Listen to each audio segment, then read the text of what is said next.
नमस्कार मंडळी, स्वागत आहे तुमचं मराठी यूट्यूब चॅनलमध्ये. स्वामींच्या कृपेने तुमचा दिवस सुखात व आनंदात जावो हीच मी स्वामीच्या चरणी प्रार्थना करते आणि आजच्या नवीन व्हिडिओला सुरुवात करूया.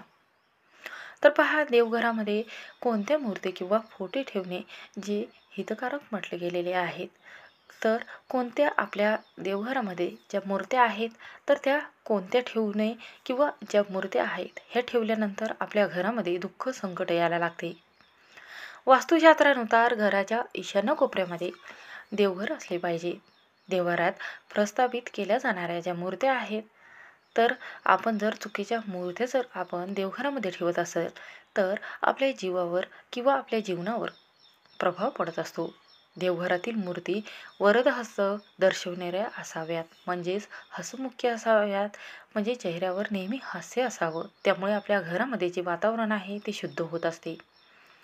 त्यामुळे पूजा झाल्यानंतर देवताची आशीर्वाद रूपी भावमुद्रा पाहणे ऊर्जादायी ठरत असते. यासाठीच आपण देवघरामध्ये कोणतीही मूर्ती ठेवणे योग्य ठरत नाही किंवा कोणती मूर्ती ठेवावी किंवा कोणती मूर्ती ठेवू नये हेच आपण या व्हिडिओमध्ये पाहणार आहोत. त्यामुळे व्हिडिओ हा शेवटपर्यंत नक्की पहा. चॅनलवर नवीन असाल तर सबस्क्राईब करा. तर पहा, वास्तुशास्त्रानुसार घराच्या ईशान्य कोपऱ्यामध्ये देवघर असले पाहिजेत. देवघरात प्रस्थापित केल्या जाणाऱ्या मूर्तीचा जो प्रभाव आहे तो तुमच्यावर कधीही पडू नये. त्यामुळे तुमच्या देवघरामध्ये अशा ह्या पद्धतीच्या मूर्त्या नसाव्यात. देवी लक्ष्मी नेहमी पद्मस्थानात विराजमान असते. लक्ष्मीची उभी मुद्रा असलेली मूर्ती किंवा चित्र ठेवल्याने घरात धन टिकून राहत नाही असं वास्तुशास्त्रात आपल्या म्हटलं गेलेलं आहे.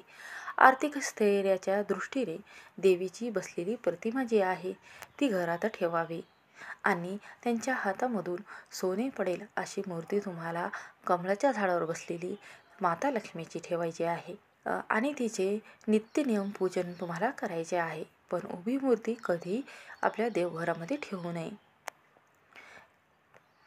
दुर्गा देवी साक्षात शक्ती स्वरूप आहे. देवीचे अनेक राक्षसाचे वध केले आहे, म्हणून सहारक स्वरूपातही देवीची पूजा केली जाते. परंतु देवघरात विध्वंसकारी स्वरूपात असलेली देवीची फोटो लावू नये. तसेच देवघरात काली मातेची प्रतिमाही ठेवू नये.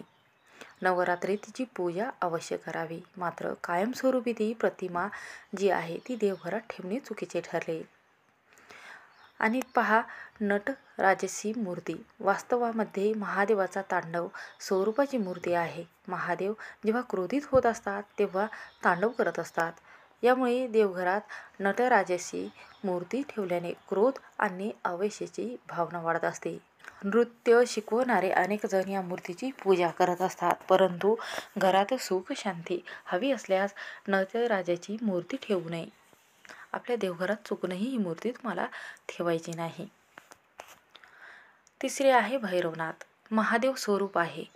हा आविष्कार अत्यंत उग्र आहे. त्यांची वाहन कुत्रा आहे. भैरवनाथाची पूजा विधी सोपी नाही. भैरवनाथांना प्रसन्न करण्यासाठी स्मशानातील राख आणि तंत्रमंत्राची आवश्यकता असते.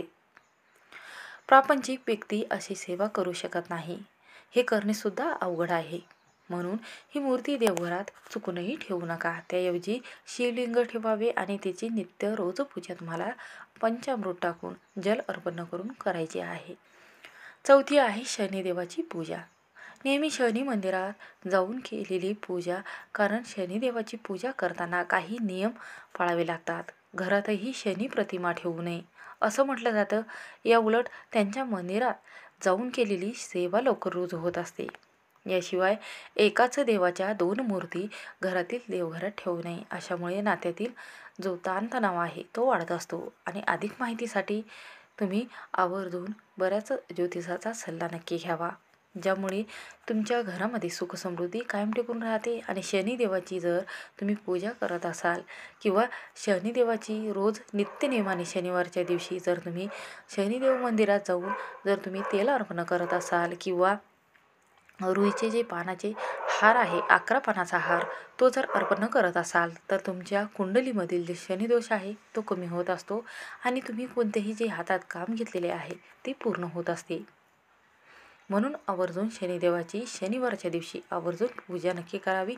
मंदिरात नक्की जावे. एक नारळ आवर्जून फोडावा. अशा पद्धतीने ह्या मूर्त्या तुम्ही देवघरात चुकूनही ठेवू नका, ज्यामुळे घरामध्ये कलहाचं वातावरण तयार होत असते. व्हिडिओ आवडला असेल तर स्किप न करता शेवटपर्यंत नक्की पाहावा. श्री स्वामी समर्थ.